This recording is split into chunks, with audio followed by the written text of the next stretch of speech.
Hi everybody. I think this will be my last video of 2020. I'd like to wish all of you a very happy holiday season and wish for all of us a much brighter new year.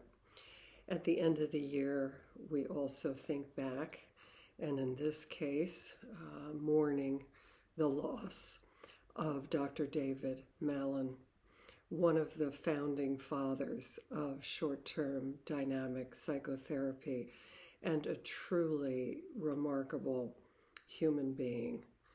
So I want to tell you a little bit about David. I was blessed to have him in my life.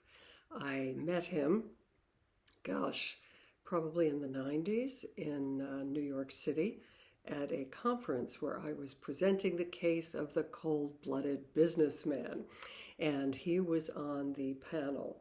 And so, and he really was a very, very major figure. It was a little intimidating and anxiety-provoking, but he was so warm and so supportive. And it was after seeing this that he declared, "This is evidence of the unique effectiveness of dynamic psychotherapy," and that was the beginning of both a very rich professional collaboration, but also, even more importantly, friendship between David and myself, and also his wonderful wife, Jenny.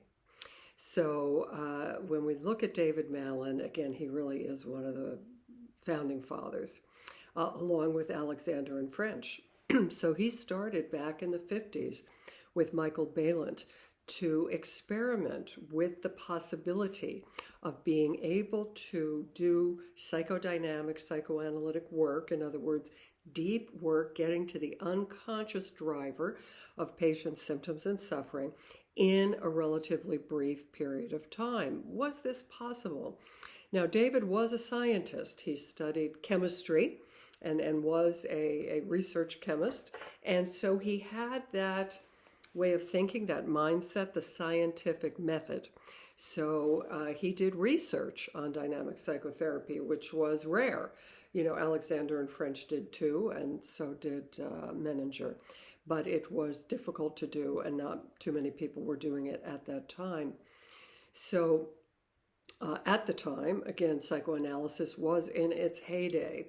And if you think about it, most analysts, if you worked 8 hours a day and you were seeing patients every day, 5 days a week, you could only see 8 patients at a time.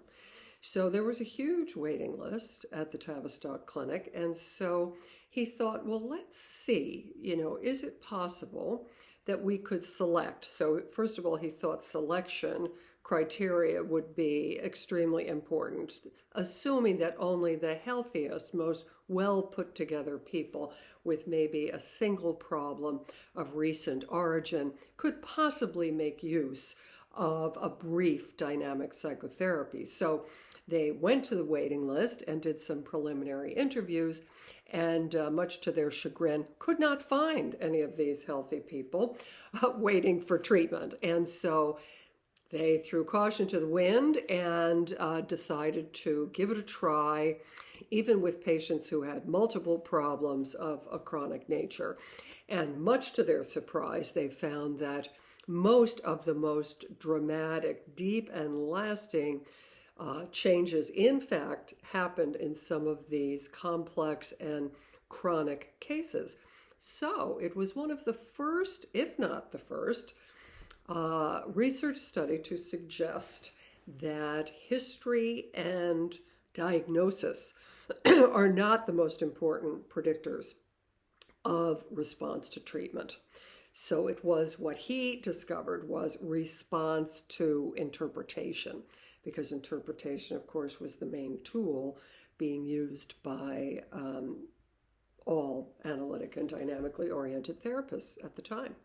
So he found a number of factors that were responsible for this positive response to short-term dynamic psychotherapy. So one was, and again, this remains very important today, which is that the patient is in some kind of crisis.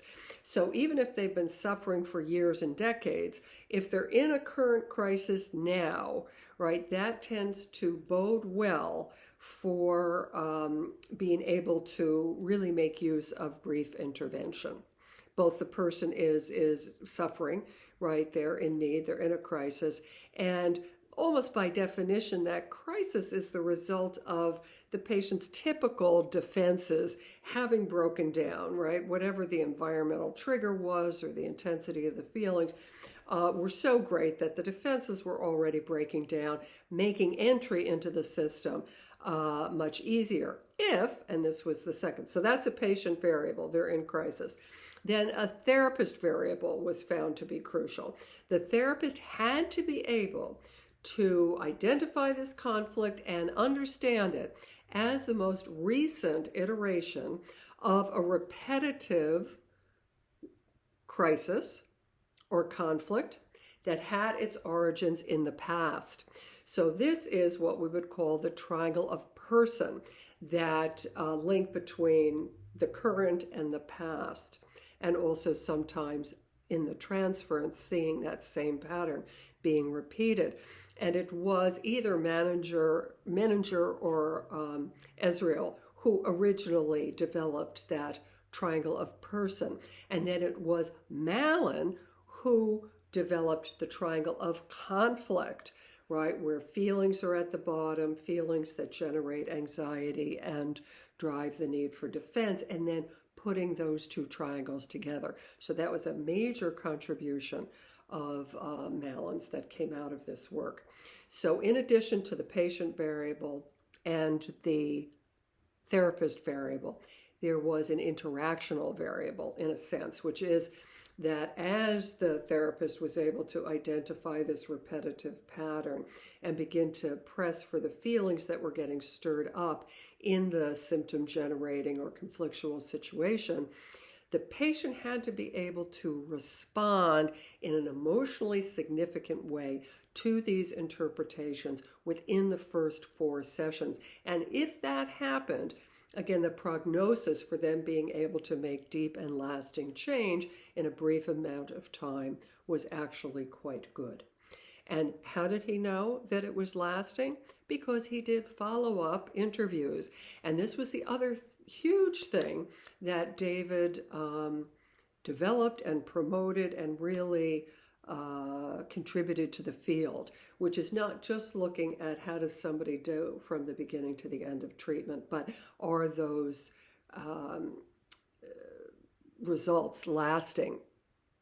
And when he met Davenlu in the late 70s and saw his work, he was completely blown away by it and went to Montreal to study his videotapes, study the process, and again, that scientific mind really trying to sort out what was happening there. And, you know, Davenlu is of course he was trained as an analyst, but he's a very instinctual therapist. He just has an incredible grasp of the unconscious, and he wasn't consciously and intentionally using the two triangles. It was David Malan, as he watched all these videos, he said, don't you see you are using the two triangles, both for diagnosis and for really a guide to treatment. So he kind of added some structure and rigor to Davenlu's work. And he actually did follow-up interviews with Davenlu's patients. And so it was this that started the, that practice in ISTDP, and also that began to show for the very first time that patients who had done well from beginning to end of ISTDP in fact got better and better and better over time with no additional treatment. So it really looks like this treatment is doing something at quite a foundational level, and that people's development really takes off once their defenses are out of the way and they're able to experience their feelings freely. So these are just some of the contributions that David Malan made. Of course, in addition to his books, Individual Psychotherapy and the Science of Psychodynamics is still on, the list of top 50 books in the field of psychiatry. And if you haven't read it, I would highly recommend it. Again, I was privileged enough to write a book with him looking at my cases, and that's called Lives Transformed. Many people really like that book as well. Now, I just want to end with a personal antidote. Or antidote. What do you call that? Episode. Antidote. Yeah, not antidote. Anyway, just to tell you the kind of person, not only that David was, but his wonderful wife, Jenny. So David was married twice. His first wife, Muriel, was the mother of David's only son.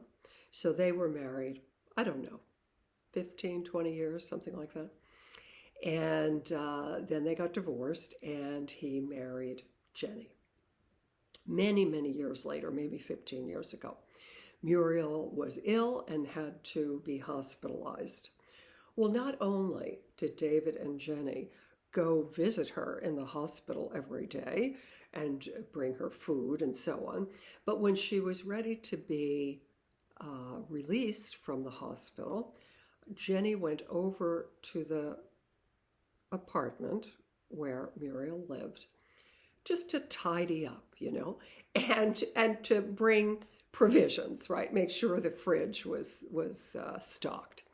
And she said, well, she realized that the place had gotten a little dingy, and so she and David painted the apartment. Okay, I mean, who does this? This just shows you what incredible people. And David really was the original iron fist in a velvet glove.